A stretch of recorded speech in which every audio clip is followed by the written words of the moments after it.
तो भाइयों UFC 329 यहाँ पर ख़त्म हो चुका है और इसके बाद काफ़ी सारे यहाँ पर डिस्कशंस हो रहे हैं आगे आने वाले टाइम में जो UFC 329 के फाइटर्स थे उनका किस तरीके का फ्यूचर रहने वाला है, कॉनर का क्या फ्यूचर होगा, मैक्स हॉलोवे का क्या फ्यूचर होने वाला है, पैडी पिम्बलेट, बेनॉइट सेंट डेनिस, इन सब के बारे में बहुत सारी अपडेट्स निकल के आई है। तो इस वीडियो के अंदर हम UFC 329 के आफ्टर मैथ को डिस्कस करेंगे, आगे आने वाले टाइम में इन डिविजन्स के अंदर क्या चेंजेस होंगी, साथ ही साथ UFC 329 के फाइटर अर्निंग्स आप सबको बताऊंगा। और भाइयों यहाँ पर ऐसा कहा जा रहा है कि जो नए लाइट वेट चैंपियन है जस्टिन गेजी, उनकी फाइट यहाँ पे अरमान सारूकियन के अगेंस्ट बुक हो सकती है, ऐसी बहुत स्ट्रॉन्ग र्यूमर्स आ रही है। तो इन सारी चीज़ों के बारे में इस वीडियो के अंदर डिस्कस करेंगे, लेकिन उससे पहले आप सब वीडियो को लाइक कर देना, चैनल को सब्सक्राइब कर देना UFC कॉम्बैट स्पोर्ट्स का ऐसा ही कंटेंट हिंदी में एंजॉय करने के लिए। तो भाइयों कॉनर मैग्रेगर को फाइट के फर्स्ट राउंड में यहाँ पर इंजरी हो गई, लेकिन भाइयों अपार्ट फ्रॉम जितने स्टेटमेंट आर्ग्यूमेंट जितनी चीजें गई थी, कॉनर ने खुद यहाँ पर इस बारे में स्टेटमेंट दिया है कि वो जल्द ही वापस आने वाला है। साथ ही साथ भाइयों कल 14 जुलाई को यहाँ पर कॉनर मैग्रेगर का बर्थडे भी था, उसने वहां पर अपनी खुद की वीडियोस पोस्ट करी और फैंस से बात करी और उसमें भी वो काफी अच्छी लाइट में दिख रहा था और उसका ऐसा कहना है कि वो जल्द ही वापस आने वाला है। हम सबको कॉनर मैग्रेगर दोबारा UFC ऑक्टागन के अंदर देखने को मिलेगा। और यहाँ पर फाइट से पहले ही कॉनर मैग्रेगर ने अपनी नेक्स्ट फाइट की भी अपडेट दे दी थी। हम सबको पता है UFC के कॉन्ट्रैक्ट में यहाँ पर कॉनर मैग्रेगर की सिर्फ एक फाइट बची हुई है, उसके दो फाइट्स थी, एक फाइट अभी यहाँ पर UFC 329 में हुई, एक और फाइट बची है जो कि 2027 अप्रैल की डेट यहाँ पर कॉनर ने खुद ही रिवील कर दी थी। तो उस टाइम तक कॉनर मैग्रेगर की यहाँ पर फाइट हो सकती है। और भाइयों इंजरी की अपडेट भी यहाँ पर बहुत सारी निकल के आई है, हालांकि अभी भी कोई actual medical report Conor McGregor की पब्लिश नहीं हुई है, बट बहुत सारे लोगों ने यहाँ पर स्पेकुलेशन लगाया कि अगर ACL या MCL टीयर हुआ, मतलब लिगामेंट टीयर हुआ है, तो यहां पर लंबा टाइम लग सकता है। लेकिन कुछ लोगों का ऐसा कहना है कि कॉनर मैग्रेगर क्योंकि चल रहा था, क्योंकि उसकी नी में मोबिलिटी थी, मैंने लास्ट वीडियो के अंदर बहुत डिटेल में एक्सप्लेन करा, आप उसको जाके चेक कर सकते हो। अगर सिर्फ मेनिस्कस टीयर वगैरह हुआ होंगे या पार्शियल मेनिस्कस टीयर ऐसा कुछ हुआ होगा, तो कॉनर मैग्रेगर सिर्फ 8 वीक्स के अंदर भी रिकवर कर सकता है। तो ये सारी अपडेट्स भी ऐसे निकल के आ रही है। तो भाई जितने लोग यहाँ पर ऐसा बोल रहे हैं कि कॉनर मैग्रेगर को दोबारा नहीं आना चाहिए या वो दोबारा कभी फाइट नहीं करेगा, टेंशन मत लो भाइयों, बहुत ज्यादा कोई एक्सट्रीम इंजरी नहीं हुई है। कॉनर मैग्रेगर इससे भी एक्सट्रीम इंजरी जो कि उसके लास्ट टू लास्ट फाइट में थी, उससे रिकवर करके वापस आ चुका है। तो इस इंजरी से भी रिकवर करके जरूर आ सकता है। और जो लोग कह रहे हैं कि कॉनर को यहाँ पर छोड़ देना चाहिए, क्यों फाइट कर रहा है, लेगेसी वगैरह एक्सेट्रा एक्सेट्रा, तो इसी सारी चीजों से भाइयों एक फाइटर बन के आता है। कॉनर जैसा फाइटर ऐसे ही बिल्ड नहीं हुआ है सिर्फ विक्ट्रीज लेके।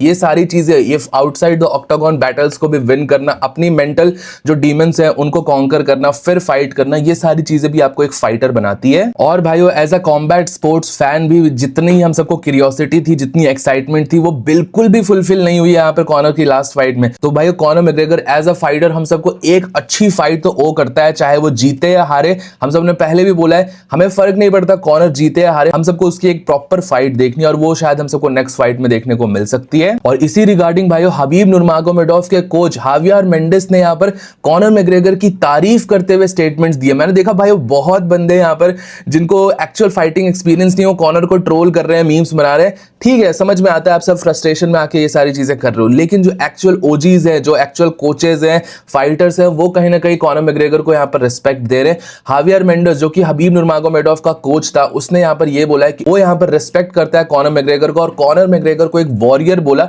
जो कि 5 साल बाद बिना किसी एक्चुअल मोटिवेशन के, जब जरूरत नहीं है फाइट करने के लिए, just for the sake of fighting, for the sake of martial arts, for the sake of his fans, वापस आया, फाइट करा, इतना रिस्क लिया, और भले वो इंजर्ड हो गया है, वो डेफिनेटली वापस आके भी फाइट करेगा। तो भाइयों आप सब खुद ही देखो यार, हबीब का कोच जो कि हबीब को ट्रेनिंग करता था और हबीब की इतनी बड़ी राइवलरी है कॉनर मैग्रेगर से, वो बिल्कुल भी नहीं पसंद करते, लेकिन स्टिल उसने बोला कि मैं as a person Conor McGregor को बिल्कुल पसंद नहीं करता हूं, बट उसने जो किया है, उसने जो रिस्क लिया है, उसके लिए वो एक वॉरियर है और वो ये चीज एक्सेप्ट करता है। मैं आप सबसे भी यही बोलता हूं कि हमेशा जब भी आप किसी कॉम्बैट स्पोर्ट्स फाइटर या किसी भी पर्सनैलिटी को जज करो, हमेशा एक रैशनल थिंकिंग लेके जज करना चाहिए। जस्ट बिकॉज कि आपको कॉनर मैग्रेगर पसंद नहीं है, वो आपके किसी अपोनेंट का एक राइवल है, तो आप उसकी अचीवमेंट्स को यहाँ पर डिस्क्रेडिट नहीं कर सकते। जो उसकी अचीवमेंट्स हैं भाई वो हैं, वो डबल चैंपियन रह चुका है, उसने बहुत चीजें अचीव करी है।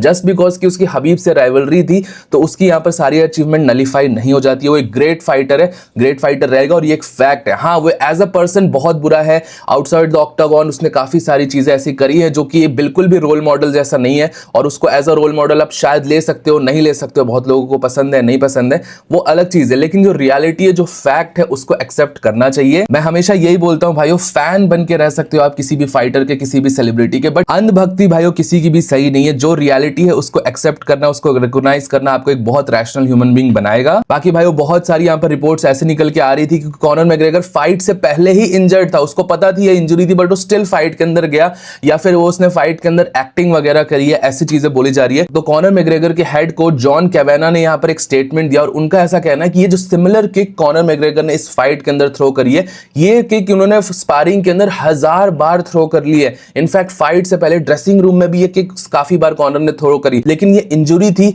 ये सबसे वर्स्ट पॉसिबल टाइम पे आई जब कॉनर ने वो किक यहाँ पर ऑक्टागन के अंदर थ्रो करी, उसी टाइम पे उसको इंजरी हो गई, वरना ये किक उन्होंने बहुत पहले से थ्रो करी थी, और लेग्स के अंदर कोई भी इंजरी नहीं थी, बहुत अच्छी तरीके से मूव कर रहा था कॉनर मैग्रेगर। और भाइयों एक और बहुत इंटरेस्टिंग चीज फैंस यहाँ पर नोटिस करिए, क्योंकि अब कॉनर मैग्रेगर की फाइट यहां पर हो गई है, तो उसकी काफी सारी स्पारिंग फुटेजेस इस फाइट कैंप की निकल के आ रही है, और भाइयों उन स्पारिंग फुटेजेस में कॉनर मैग्रेगर एक्चुअली बहुत अच्छा दिख रहा है फाइट करते हुए, काफी अच्छे किक्स मार रहा है, उसकी मूवमेंट्स काफी अच्छी है।